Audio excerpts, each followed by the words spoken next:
Well, this week, the U.S. issued threats against Canada ahead of the launch of formal trade talks. Specifically, they want provinces to start selling U.S. alcohol again. It is outrageous that Canada will not put U.S. spirits on the shelf. It is insulting. It is. And disrespectful to America. I think we're kind of at the end of our rope in just asking for them to do this. Think about it this way. There are two countries that have retaliated economically against the United States in the past year, the People's Republic of China and Canada. So that's kind of the company that they're running in. So my sense is there may have to be an enforcement action to deal with this issue on wine and spirits in Canada. Well, in response to all of that, Prime Minister Mark Carney said Canada is not prepared to make any more concessions to the U.S. In the case of the United States dictates the terms, we have the negotiation, we can come to a mutually successful outcome. It will take some time. We're not sitting here taking notes, okay, and taking instruction from the United States. What if this alcohol thing becomes more than an irritant? It's Look, you know what's an irritant? 50% tariff on steel, 50% tariff on aluminum, 25% tariff on automobiles, all the tariffs on forest products. Those are more than irritants. Those are violations of our trade deal. But according to Conservative leader Pierre Poilievre, the Prime Minister has not moved fast enough on this file and has made little to no progress. What has Mark Carney done, really, in a year on this? He was elected on the single promise that he would negotiate a win with the U.S. And since that time, he's been losing. Do you think you could get a deal that does not include tariffs? Yes. And I've already presented my plan on that. You build up your leverage and you make it clear that the Americans only get what they want if we get what we want. Other than give speeches and put out YouTube videos, he has achieved nothing but give us the only shrinking economy in the G7. We need to start judging Mark Carney by the results, not the rhetoric. Okay, we're going to start there with our party insiders. We've got Fred Delory. He is a former Conservative campaign manager.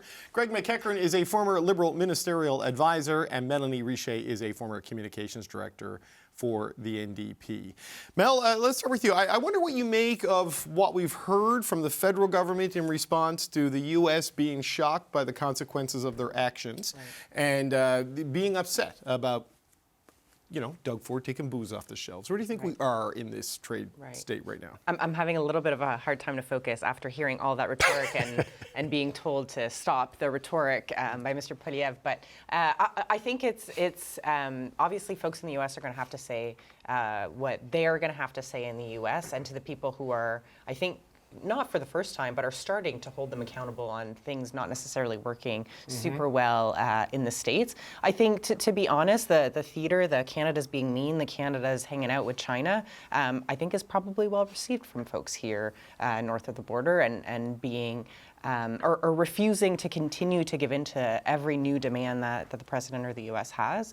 I think back when we removed the digital service tax from the table. Yes, the DST and the retaliatory tariffs. And the retaliatory tariffs. I think back then folks were willing to trust the Prime Minister that this could be a good approach, but we're not sure that coming to the U.S. was the right approach. And since then, we've seen absolutely nothing coherent come from the U.S. So I think to continue to give in to every other demand, I don't think that the general population would be very happy with that. And I think, again, we've talked about it before, but every time something happens in the U.S., I think people more and more have empathy for the Prime Minister of how are you supposed to deal with this. So I think the fiery Prime Minister that we saw there, I think it's pretty in line with how people are feeling. I think if Poilievre keeps hammering that there's no results, if people keep asking for more results, if people start feeling what the results mean in their regular lives, I think that changes. But for right now, I think it's pretty in tune with how people are feeling. Yeah, I mean, Fred, the demands from the Americans to capitulate on things before you even get to the table. I mean, every new concession becomes a starting point for the next concession demand, right? But you look at the irritation there and the pushback on the booze ban in particular. Seems like they're feeling it, because Iran has made things harder, and this is an irritant too. Well, look at, we're 6-7 months away from midterms. Kentucky's biggest customer is the Liquor Commission Board of Ontario, who's not buying from them right now. That is a blow to the local economy, that they are definitely feeling it in certain areas, and they could pay a political price come fall if this isn't somehow figured out. And we're all going to pay a price on both sides of the border, or continue to, if we don't figure this out. No one seems to have any answers on how to do it yet on both sides. Right. So, Greg, if Pierre Poilievre can get a deal with no tariffs, why doesn't Mark Carney just replace Jenna Charette with him and get this thing done? I mean, game over, right? Yeah. What color is the sky in that world? I'm very curious. I was like Mel, that clip of Poilievre saying that he could get a deal with, without consequences. You start to feel mean after a while. Like, what is the level of self-awareness there?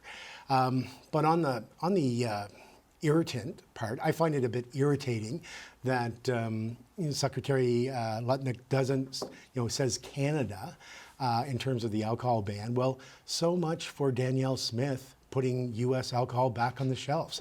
They don't seem to have any awareness of, her great gesture. I think Saskatchewan the same way. Ontario's what's really hurting them, though, right? That's the big market and the big buyer, right? And look, Doug Ford's had a pretty rough week, and I'm certainly not, defending him, but the government of Ontario choosing, and my home province of Nova Scotia the same way, other provinces, the people in those provinces are very happy with this. I have a very good friend that's a big Jack Daniels fan, but he has found other places to, other products to find. But I do, you make the comparison about, we were talking about in the last, you guys were just chatting about Iran, right? And in the big picture, this feels kind of, like small beer. But the reality is exactly what Fred said. The closer they get to the midterms, the more they're feeling this pain. And you're going to start to see the way that the MAGA base has cracked and started to leave. There are going to be, members of Congress who are going to try to save their own skins. Right. So Mel, we're starting to get a little bit more clarity on the form and structure maybe of the talks and what a final deal could look like. The idea of CUSMA remaining in place and something, and then there's like the U.S.-Mexico component, the U.S.-Canada component. The advisory council's been pulled together to start meeting on Monday.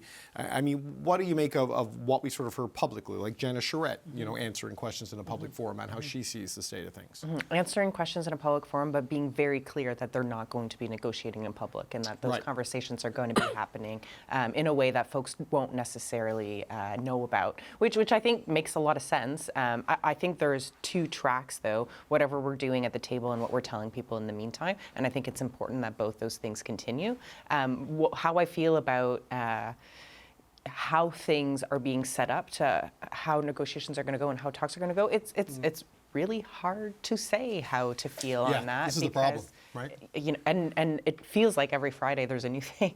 So it feels like every Friday you get a little bit of okay, maybe we're going to get on the right track. He's going to leave us alone, and then something happens, or his people are going to leave us alone, and something happens.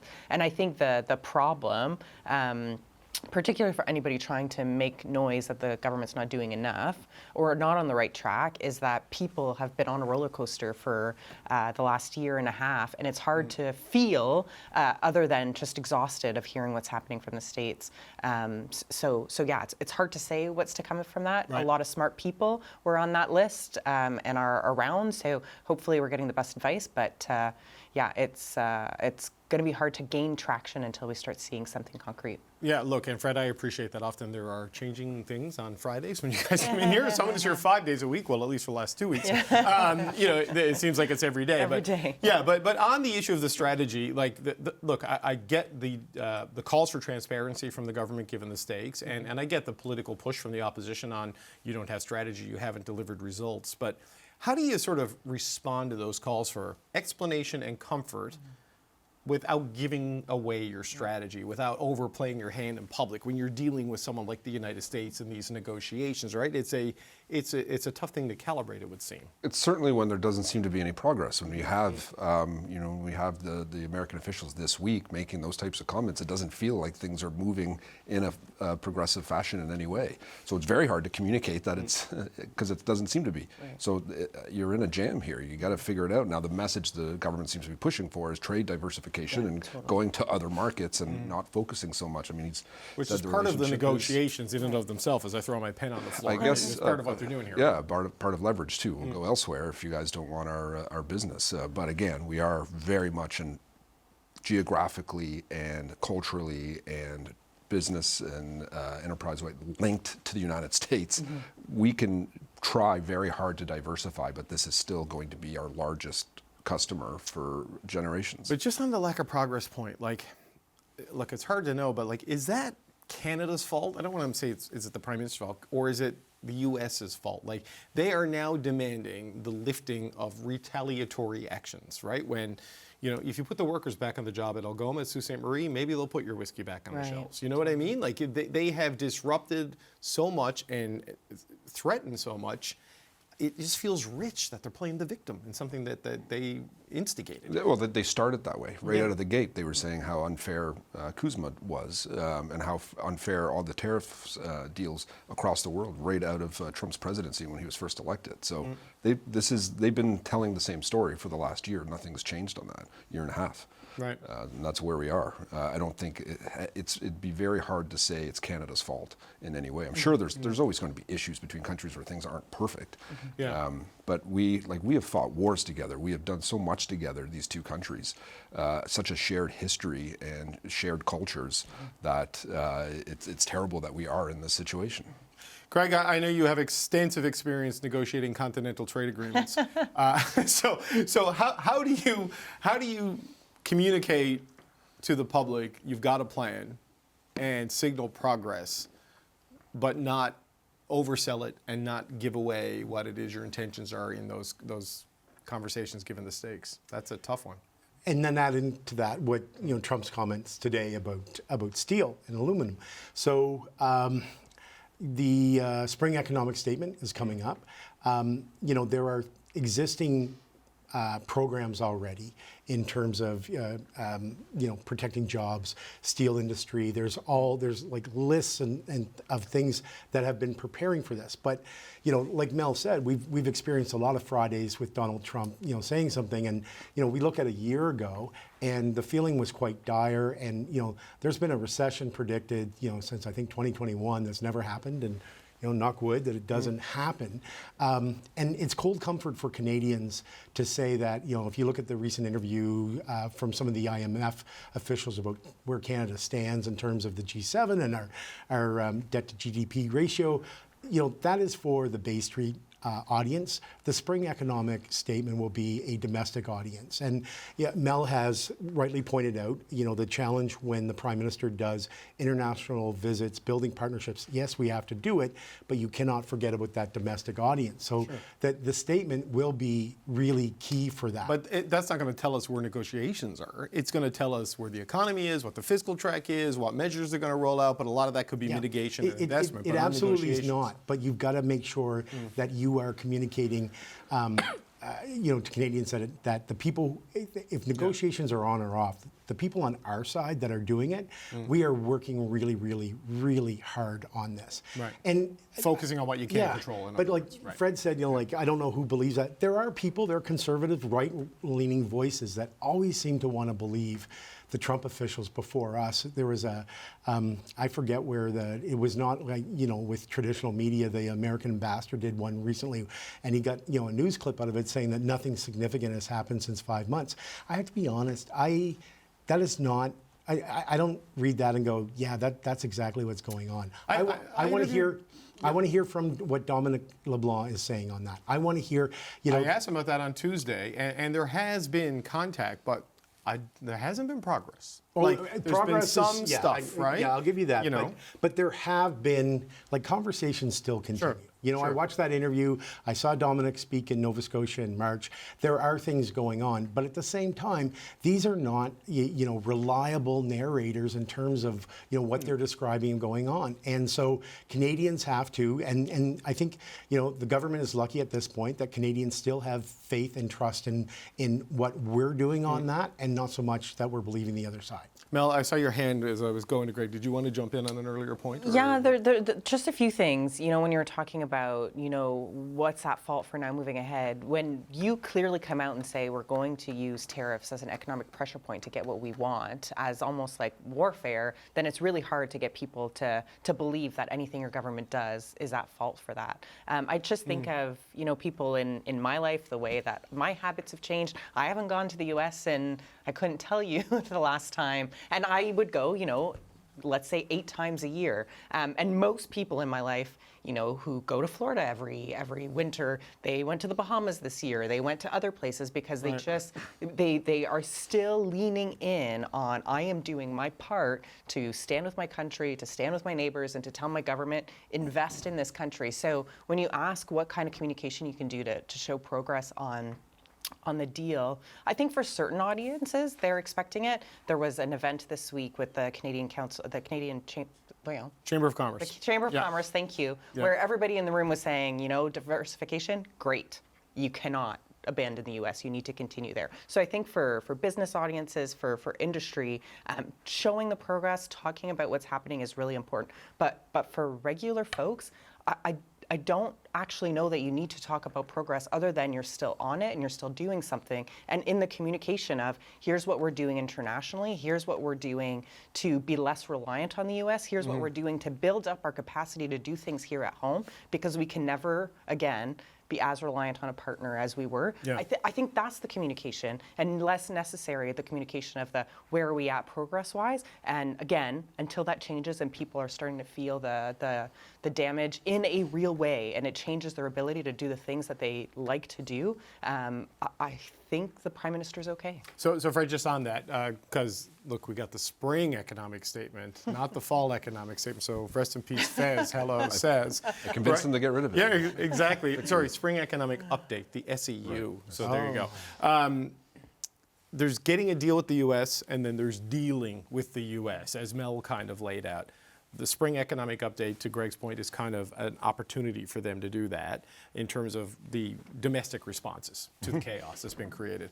But on the bigger picture, what's your sense of the runway of the Canadian understanding and patience that Trump is a chaos agent and it's just hard to do anything rational with it?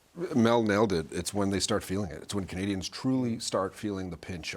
Is our economy heading off a cliff? Is it going to, are prices going to rise like they did for the last 5 years? If they keep going up like that, the Prime Minister, no matter what rhetoric, no matter what speeches he gives, if things are getting worse, he's going to pay a price for it. That's how politics works. That's governments usually take a beating for that, and that's where I think Poilievre seems to have decided to lean into that. He's going that way now. We've seen him since the last election unsure a bit. I think the last few weeks pretty clear he's trying to basically be Poilievre 222 to 224, 2024. That guy's back. That's what he's going to try to do, what he did to Trudeau, to Carney.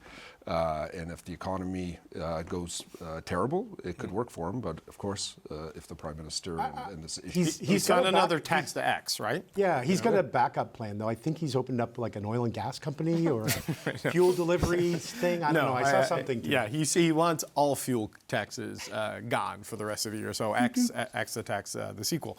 But look, we've got to talk about the NDP because it looks like their small caucus is about to get even smaller. Sorry, Mel.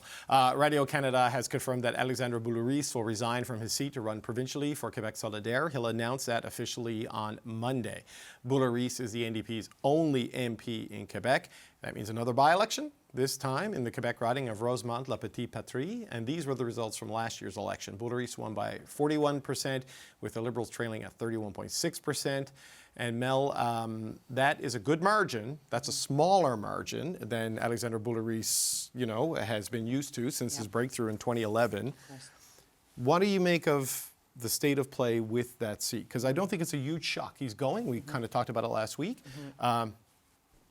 Can the NDP hold this? Is this a Liberal bloc battle? Do the Conservatives bust through? How do you view this loss and what it means that it's in play? It's going to be really tough on a good day. It's going to be really tough currently on a bad day. It's a Boulerice seat more than an NDP seat. You know what's so funny? You know? I've said more than once at this table that people usually vote for the leader and then they vote for the party and then they vote for the MP. I think in Rosemont, it's reversed. They're voting for Alexandre Boulerice. And I would even say in a lot of seats in Quebec, people we used Boulerice often. Boulerice, when I joined the campaign last election, and we were in Rethel and Brosseux's riding, Boulerice was there making the announcement with her, right? Like even in non-urban settings, he would always be lending a hand and helping the capacity building, the organizing, and lending his name and his credibility to folks. So that's really hard. And we saw, results in Terrebonne were not very good in this by-election. They were worse than they were last time. So those things and the ability to rebuild in Quebec is really important. Doing it without anybody in Quebec is going to be really hard. Now, Alex has been an MP for 15 years. That's a long time. 15 years. Am I doing that math right? Yeah. 15 years. Just about. We're all thinking, oh my God, that's a long time ago. Yeah. So he's been here for a while, and there's some big challenges in Quebec, and I think he sees it in a real way at home with his family, and he wants to. I'm assuming, I haven't gotten any personal knowledge from him specifically, but that he wants to lend a hand and try to fix some of those problems. So it's a massive loss to the caucus, I think to the party generally. I don't think he's going far. He's going with our friends at Quebec Solidaire. Again, allegedly, what I've heard He's gone. Journalists. I have not had a conversation with Alex on this. So we're inviting him on the show on Monday to explain himself. So we'll see if that happens. Yeah. But it will be difficult. It would have been difficult when we were at 20% in the polls. It's going to be really hard difficult now with a leader that people don't know and without any Quebec presence. Look, Fred, I don't pretend to speak with great expertise as a unilingual Newfoundlander on Quebec politics, but a bit like Atlantic Canada, as Mel outlined, politicians can become part of the celebrity class in Quebec the way they can sort of out east because, it's smaller populations or, cultural, islands as Quebec is in this country. What do you think this means, the loss of a really well-known, highly successful individual politician and what it does to that seat after the Liberals just won Terrebonne? Right, which they never really kind of won before. Yeah, look, talking about 15 years ago, I was in the Conservative war room on election night watching the results roll in where the NDP took 50-some seats, 54, I think, in Quebec. It was like, we saw the polls, we saw it coming, but it was still an orange map in the province of Quebec. And this is the last one. This is the last seat standing after that. So it's, obviously, I'm not a fan of the NDP, but it is sad to see the whole, that movement is gone now. Well, Conservatives are suddenly big fans of the NDP. Yeah, They'd like to see them back at 25%. If they just start taking my advice, no, it is sad. It is, it's the end of that breakthrough. That historic breakthrough is officially done now. And that seat is a Bloc Quebec seat for a long, long time before that. The Conservatives won, the PCs under Brian Mulroney won it twice. The Liberals have not won that since 1980. So I think that NDP number, I know the Liberals came in second, but I think a lot of that vote will go to the Bloc Quebec. I think they've been second like the last couple of times, haven't they? Like Greg, I mean, is this potentially 175 for the Liberals? What are their thoughts? I'm sure there must have been some chatter about this because, they always, they're talking to everybody, as they keep telling us. Yes. And they have the benefit of just having a by-election in a place where it wasn't a given that they would always take that seat. So they've got a recent playbook there of what to do, what not to do. Is it too soon to hold another convention right on the doorstep of this one, or what? Well, but there are pluses and minuses to that too, which I think people learned about. Maybe not a large, they avoided a large influx of Anglos, but there were people, I heard stories where people did not appreciate being spoken to first in English. So maybe there's a learning there. But, this is, in 1997, I wasn't even born yet, and I think I was 10 at the 2011 election. But anyway. I got the joke, Greg. Massive in Nova Scotia, I think the NDP won 6 of the 11 seats. You know, they haven't had a seat in Nova Scotia for a long time. This was the last seat in Quebec. The orange wave is now kind of like a little splash of orange crust at the bottom of a glass. With friends like these, I swear. I know. This is not helping. This is like trauma sessions rather than like a therapy session. it is a really big deal. Okay, I will give you some positivity. And if you go back and you read the article on the Board of Internal Economy giving the NDP funds, there is a section there where they talk about it's based on the 7 MPs that they won initially with, so that funding is preserved. Sure. So with his departure, they will still have that money. How's that? Yeah, no, it's okay to thwart the will of the election sometimes, just not all the time. Don't make me argue both sides of a coin in the same round. No, look, the time-honored tradition of floor crossing. How dare you filibuster? Like, come on, everybody, be consistent at least. Fred at least calls out the hypocrisy when he sees it. But Mel, like, this is, look, not trying to pile on. But you can see on a daily basis, like Mark Carney very much has got his hand on the throttle of the Canadian domestic political agenda. Trump is the main character in world politics. Poilievre is trying to find that space and hold on to his position in the political atmosphere right now. How does Avi Lewis and the NDP find oxygen in that dynamic with like Alberta and Quebec provincial politics all bubbling up too? Like, how do they make space for the comeback? Right, a few ways. I will just start by responding to that and say big congrats to Don Davies for making that happen, because there was a lot of work gone into there. And I think folks were saying, "Oh, good job, Avi," and I just want to make sure that was a Davies production. Done, I think. Yeah, no question. And has been working on it for a long time. So big congrats to Don. Where does he go, or how does he? Honestly, it's really hard to say. If I was giving him advice, I would say that big ideas don't matter if people don't know how they're going to impact them. And I think he came out strong last week with explaining to all of us how grocery stores are spying on us and making our prices more expensive. I think that was something that folks didn't necessarily know about, and that people paid attention. I think that that's really good, because it explained to people in real way how their lives was more expensive because of that. But then the mistake later during the week was to say that he was against the removal of the gas tax by the Prime Minister, basically saying, even though this is going to make your life more affordable, because we don't agree with the policy, we don't think this should happen. So I think the traps for the NDP often are unless the policy is perfect and what we think we should be doing, sometimes we're against it, but it actually is harmful for us to be against it for regular people. You're too principled. Is that what you're saying? And I get it. Yeah. A lot of people will say, Yeah. a lot of people were upset with us with dental care. They were saying it's not universal, you shouldn't be doing it. And the conversation there was, well, either we're helping 0 people or we're helping 9 million people. I would much rather help 9 million people every single day. Yeah. Because that is real help that's going to help people in a real way. So I think that the risk is the thing being perfect means that we're not helping people, means that people don't think we're standing with them, which means people don't see how we're making their lives better. So I think the opportunity is to keep doing things that are a little bit different, but explaining them in a way that people see the benefit on their everyday life. In this time where Poilievre's not necessarily talking about it and the Prime Minister's focused on different things, but the trap is, the perfect of the thing means that you're not actually helping people, which means people think you have no idea what's going on in their real life. Yeah, it's good to be firm, but you got to be careful not to be rigid and then ultimately brittle, right? Because then it all falls apart. Totally. Okay, we're going to give you the last word, just to keep it a safe space. We got to leave it there. We got to talk about the Middle East, and we're going to talk to Lana Payne in just a little bit. So Fred Delory, Greg McEachern, and Mel Riche, always good to see you.